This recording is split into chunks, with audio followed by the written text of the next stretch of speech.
Baiklah, Assalamualaikum warahmatullahi wabarakatuh. Perkenalkan, nama saya Hanif Fiza Pratama dengan NIM 20 11 52 10 23, dan pada kesempatan kali ini saya akan mencoba menjelaskan kembali tugas besar pemrograman berorientasi objek untuk sebagai ujian akhir semester saya. Yang dimana sebelumnya saya juga ada membuat video, tepatnya pada tanggal berapa ya, tanggal 30. Tetapi ada beberapa hal yang melatar belakangi saya untuk membuat video ujian ini kembali. Yang pertama, saya ragu, entah saya yang lupa baca, entah baru ditambahkan, sehingga saya tidak menambahkan komentar di codingan saya, dan untuk itu saya membuat video ini kembali. Dan mungkin alasan kedua, saya masih kurang puas dengan penjelasan saya dan saya akan mencoba lebih optimal dalam menjelaskan program saya pada kesempatan kali ini. Baiklah, mungkin buat pertama kita run dulu programnya.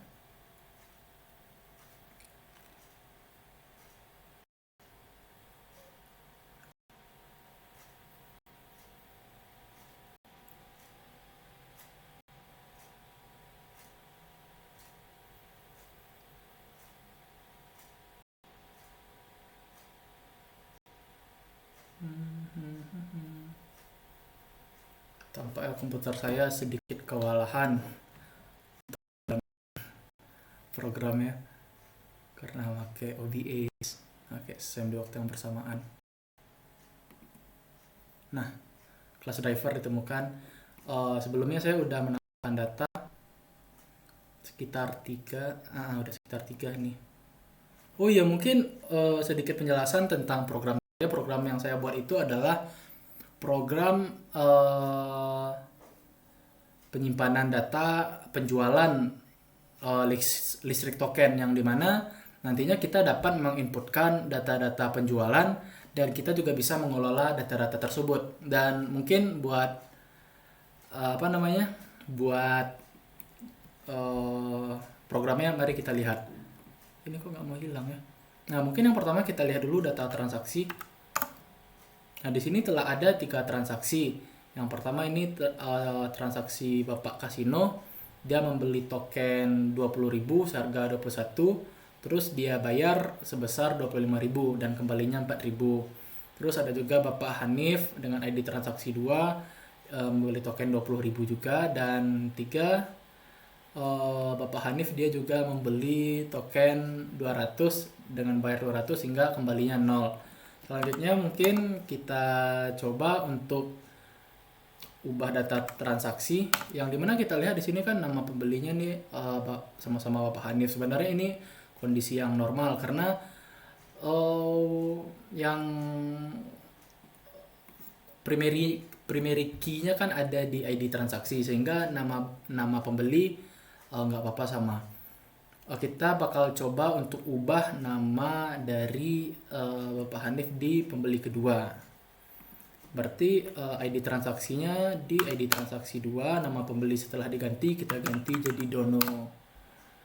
Berhasil memperbarui. Coba kita lihat, cuman lihatnya kita coba dengan memakai metode cari data. 5, cari datanya 2. Maka di sini telah berganti menjadi Dono. Terus kita coba lihat juga di sini akan berganti menjadi Dono. Nah, kebiasaan.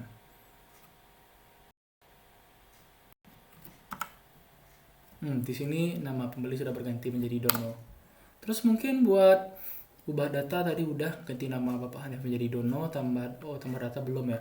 Kita coba dulu hapus data. Kita hapus nama Bapak Hanif ini 3.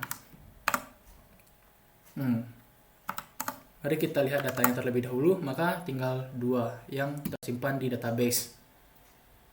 Mari coba kita lihat di sini. Nah, data Pak Hanif juga sudah hilang.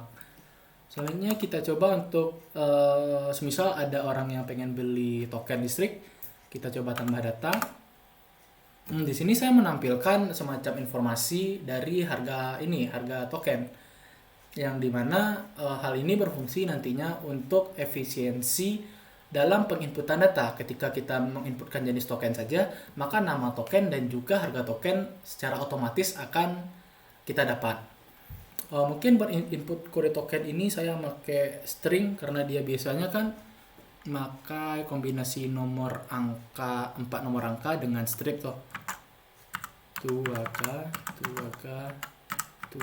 mungkin seperti ini dulu. Terus nama pembeli Dono, kasih no intronya belum, kita coba pakai intro. Jenis tokennya mungkin Bapak Indro pengen beli token yang 100.000, berarti di nomor 3. ID transaksinya ini berarti transaksi ketiga buat hari ini.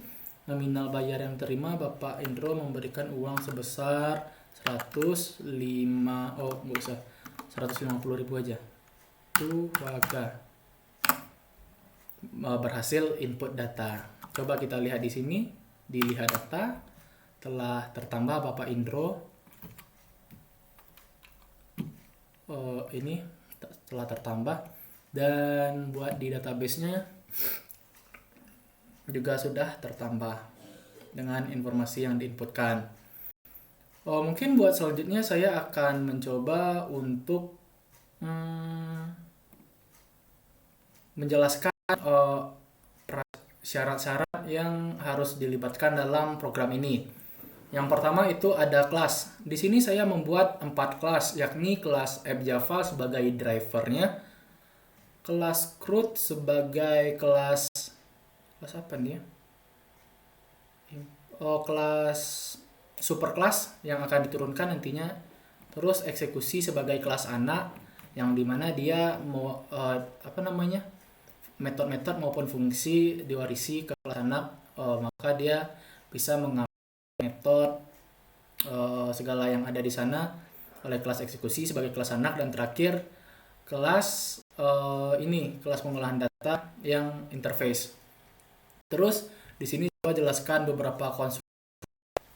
Mungkin buat konstruktor sendiri itu bisa kita lihat ketika kita menginisiasikan suatu objek, yang dimana pada program app Java ini saya manggil dari kelas ini ya, kelas eksekusi, yang berarti konstruktornya ini adalah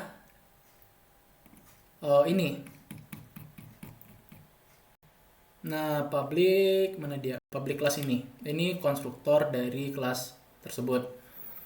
Sebenarnya ada 3 cara kita dalam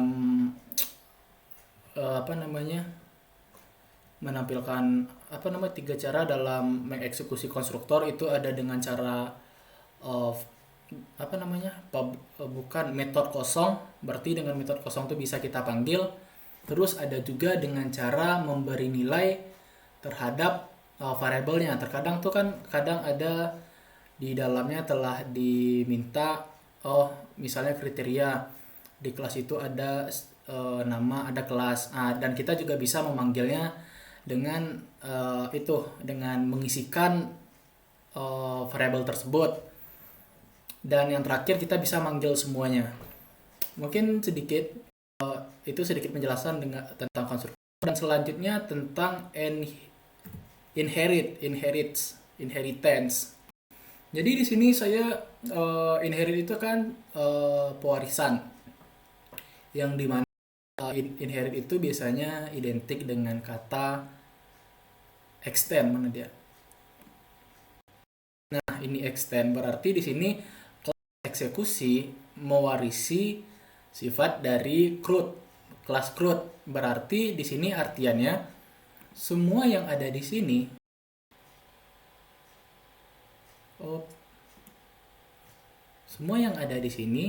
bisa dipakai oleh kelas eksekusi.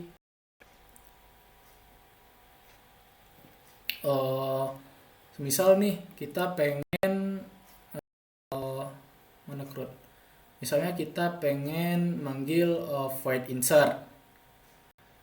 Caranya bisa saja dengan mana insert kita,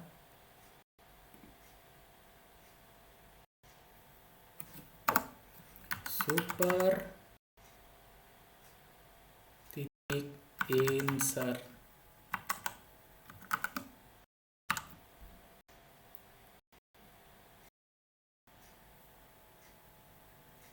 Kok error ya? Oh, saya buat di atas. Harusnya sih di bawah. Untung. Nah, di sini. Oh, super. Dot. Kalau ada pasti nanti ada saran. Nah, insert. Itu adalah implementasi dari inherit, kita bisa manggil fungsi. Dan kebetulan di sini fungsinya saya kosongkan. Bukan fungsi metode sih. Terus bukti lain dari terjadinya inherit di kelas eksekusi ini adalah dapat kita lihat di sini saya sama sekali tidak ada mendeklarasikan sebuah variabel. Semisal di sini saya membuat token nama pembeli, saya sama sekali tidak ada yang membuat semacam inisialisasi variabel lah. Dan saya melakukannya di kelas CRUD, di kelas ini.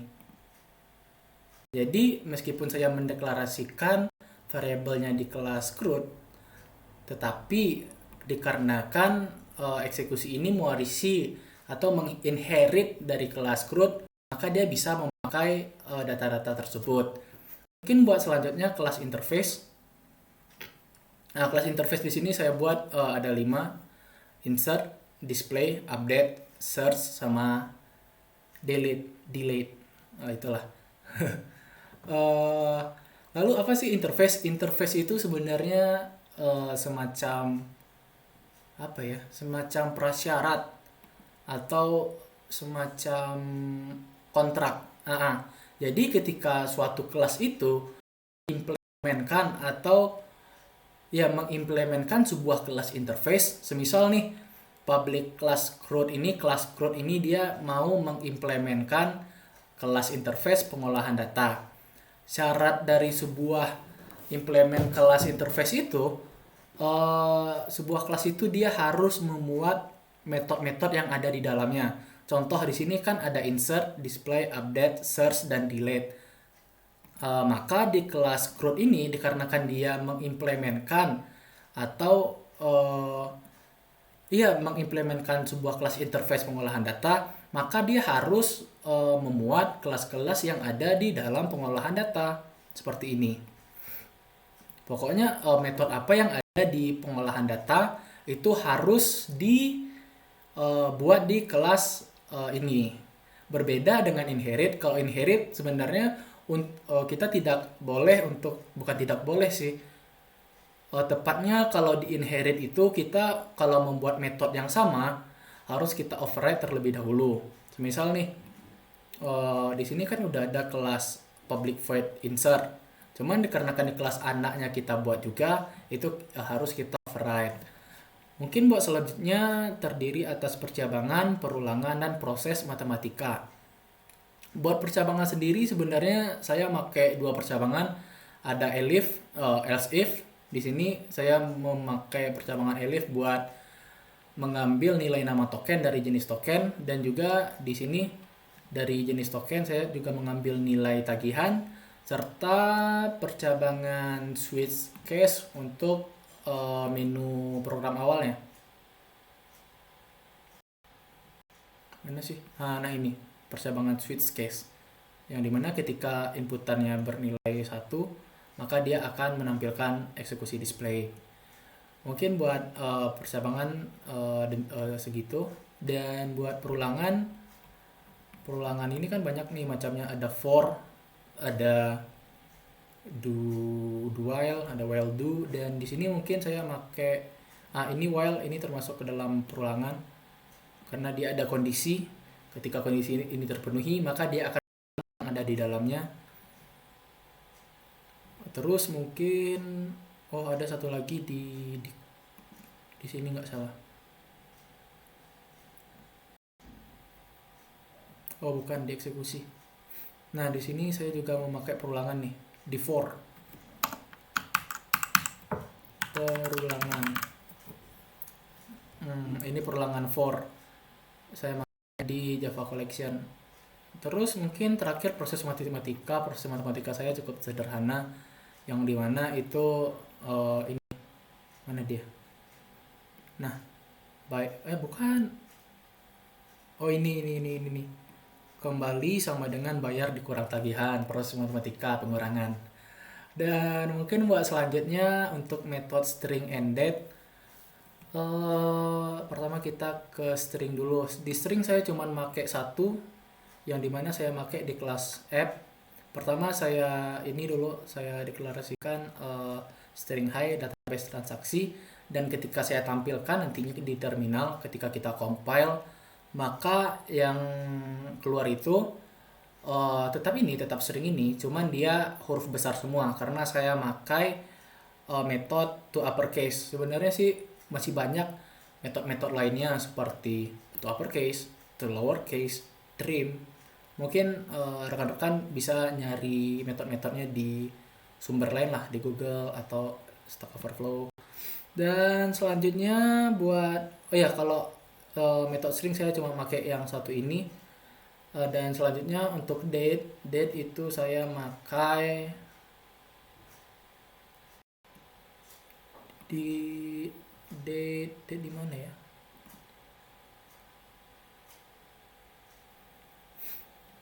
Buat date, nah ini saya buat metode. Nah ini sebenarnya kita juga menginisialisasi objek. Seperti dapat kita lihat di sini new date, maksudnya new date kan. Dan konstruktor dari new date ini sebenarnya kan bisa kita input manual, kayak kita ngasih berapa jarak, sebenarnya gimana sih cara jelasinnya. Pokoknya untuk konstruktor dari date ini saya mengimport library util date. Berbeda sebenarnya kalau saya ganti menjadi Java SQL date, nah maka dia bakal minta untuk konstruktor date ini. Nah, kita inputkan manual dengan long atau integer. Tapi karena hal ini bisa kita atasi dengan memakai library dari dari Java. Saya import kembali Java util tadi ya. Nah, dan metode mana dia tadi? Metode waktu ini saya pakai ketika menjalankan programnya di sini. Eksekusi waktu. Sering udah, date udah, langsung lanjut ke beberapa exception. Buat exception sendiri sebenarnya kalau kita udah connect ke database, mau tidak mau kita bakal buat ini ya, buat database, karena pastinya bakal ada dua kemungkinan. Yang pertama connect atau tidak connect. Yang kedua mungkin ada kemungkinan kalau datanya berhasil diinputkan di program, cuman tidak bisa diterima oleh database karena beberapa hal. Mungkin di database berbeda tipe datanya. Misalnya kita di sini pakai integer, ternyata di database-nya string, itu tidak bisa juga. Akan ada beberapa kemungkinan error untuk memindahkan data ke database. Dan untuk exception sendiri mungkin di sini saya pakainya, try ini harusnya kita kasih komen exception. Kita coba dulu. Jadi konsep exception itu kita coba dulu yang benar. Ketika dia tidak benar, maka akan kita tampilkan kesalahannya di sini loh. Kalau gampangnya exception itu adalah menampilkan kondisi kesalahan program setelah kita mengetiknya. Ya kalau nggak salah seperti itu. Jadi di sini saya coba untuk koneksikan dulu ke database. Nah, semisalnya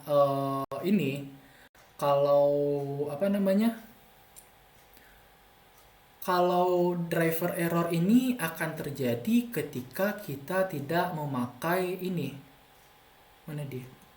Nah, tidak memakai MySQL connector karena dia sebagai drivernya. Jadi ketika kita tidak mempunyai driver untuk menghubungkan dia ke database, misalnya di sini kita menghubungkan ke localhost, maka akan keluar error ini. Dia akan menampilkan ini ke dalam terminal. Dan seandainya jika driver kita telah ada, tetapi link database itu tidak ditemukan oleh program, maka akan keluar perintah ini tidak berhasil koneksi. Exception link, oh sebenarnya bukan si driver, bukan link database.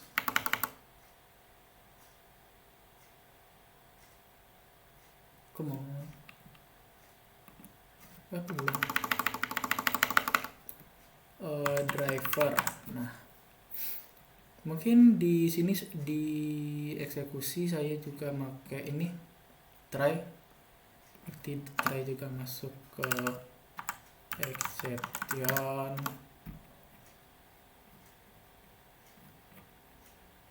Nah, ini catch kalau dia terjadi kesalahan input data. Ini seperti yang saya bilang tadi, misalnya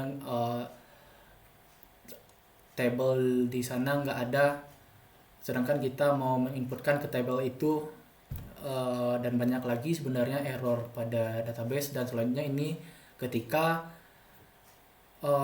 ketika input mismatch exception, ketika datanya nggak sesuai dengan yang diminta program. Semisal di sini kita mendeklarasikan dia berbentuk integer, sedangkan kita inputnya string, seperti itulah. Dan mungkin buat collection framework, interface atau class implement, di sini saya pakai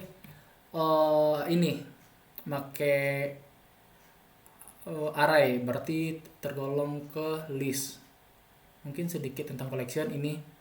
Nah, kan ada set, ada list, ada queue, ada map. Dan buat list sendiri ini dia menyimpan nilai data dan memperhatikan urutannya. Dan buat set dia itu masih menyimpan nilai data, dan yang penting datanya itu bersifat unik, tetapi dia tidak menghiraukan posisinya. Semisal nih kalau di array, kalau ketika saya tampilkan di for ini, dia bakal terurut 1, 2, 3, 4, 5 ini. Tetapi kalau kita pakai set, pasti hasil dari penampilannya atau ketika kita compile dengan for ini, bisa jadi yang cari data nomor 1, bisa jadi lihat data paling terakhir, dan sebagainya. Dan buat map ini dia juga menyimpan data, tetapi kita perlu kode unik atau sebagai primary key lah untuk mengakses data tersebut. Dan seperti kita lihat di sini ada extend, berarti dia warisan bisa bisa kita ambil sebagian. Kalau interface ini berarti harus semuanya kita ambil. Pokoknya itulah sedikit tentang collection. Dan pada program ini saya makainya collection list. Collection itu kan sebenarnya penampungan data. Jadi saya pakai list, yang dimana di sini saya menyimpan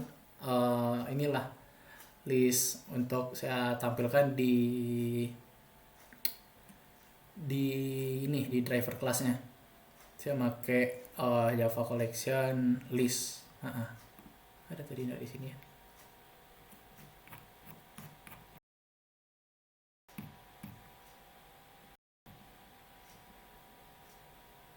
List set map. Nah, pokoknya itulah. Ini Java collection saya. Terus mungkin terakhir untuk pengolahan database, seperti yang kita ketahui bahwa program ini telah connect ke database, dan saya udah run tadi, udah saya simulasikan. Dan bagaimana cara dia connect ke database, tentu kita juga harus paham sedikit tentang bahasa-bahasa ini ya, bahasa database, bukan bahasa sih sebenarnya. Ya pokoknya gitulah. Semisal di sini saya pakai SQL query, bahasa SQL query, bahasa keren ya. Ini ada insert. Kalau insert itu berarti kita menambahkan into ke tabel transaksi. Dan ini nama table yang ada di nama kolom yang ada di tabel transaksi, dan ini nilai yang telah penampung nilai. Itulah pokoknya ketika kita inputkan datanya, di sini ditampung nilainya dan kita masukkan ke database. Terus mungkin buat selanjutnya ini untuk menampilkan data, di sini ada select itu berarti kita pilih dari tabel transaksi. Kalau kayak gini berarti semua, waduh, semua data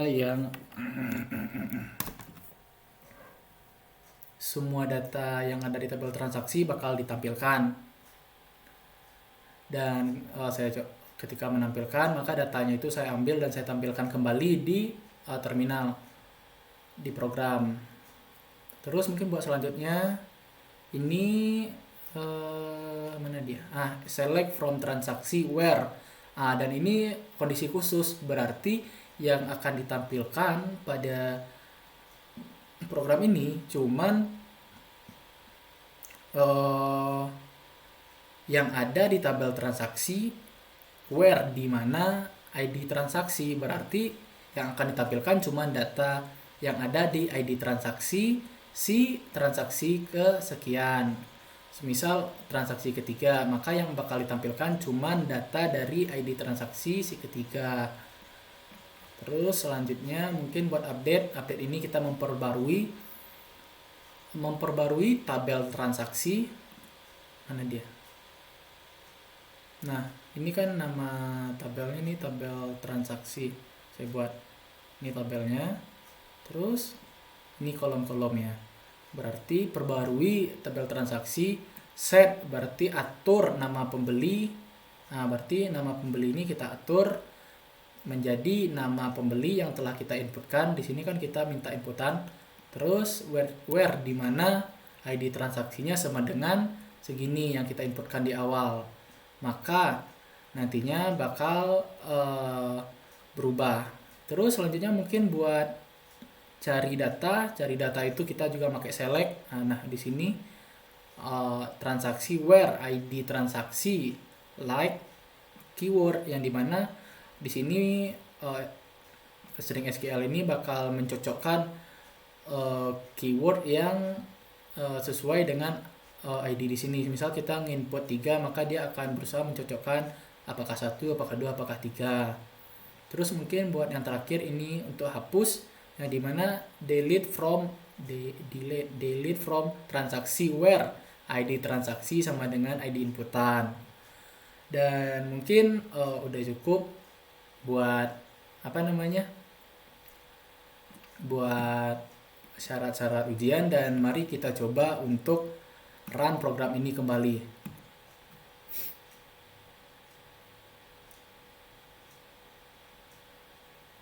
Pertama kita coba untuk lihat data. Di sini ada 3 data, di sini juga ada 3 data, persis sama. Selanjutnya kita coba buat menambahkan inputan baru, tambah data.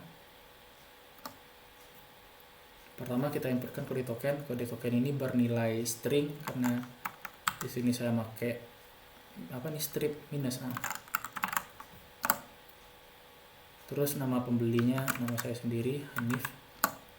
Jenis tokennya saya pengen beli yang 1 juta biar mahal.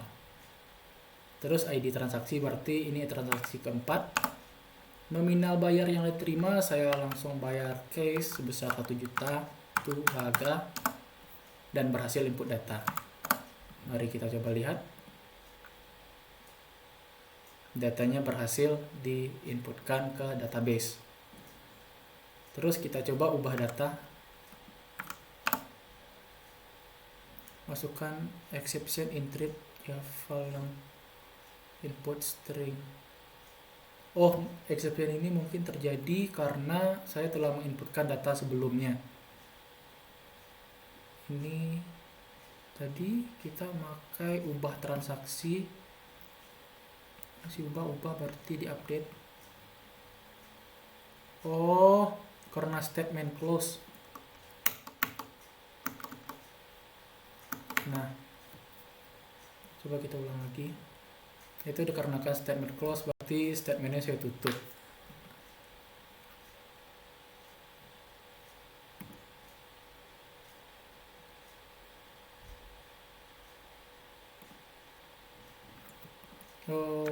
Ubah data. Nah, kita coba ubah Hanif, ganti nama Hanif menjadi Pratama. Nah, berhasil memperbarui data. Kita coba lihat di sini, maka Hanif akan berubah menjadi Pratama. Selanjutnya kita coba hapus data.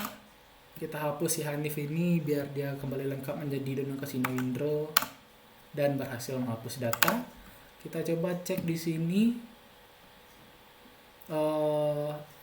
Udah hapus. Terus mungkin yang terakhir kita coba cari data transaksi. Kita coba ID transaksinya nomor 3 dengan harapan yang bakal keluar data Bapak Indro dan keluar data dari Bapak Indro sesuai ID transaksinya. Kita akhiri programnya. Oh iya, mungkin buat ini kita coba dulu ya. Y. Nah, disinilah saya pakai date, terus memakai metode string uppercase. Seperti yang kita ketahui kan di sini huruf kecil semua, dan di sini udah jadi huruf besar, di sini juga pakai string. Mungkin sekian presentasi tugas besar pemrograman berorientasi objek dari saya. Semoga saya dapat mendapatkan nilai yang maksimal. Jika ada kata yang salah, mohon dimaafkan. Terlebih dan terkurang, wassalamualaikum warahmatullahi wabarakatuh.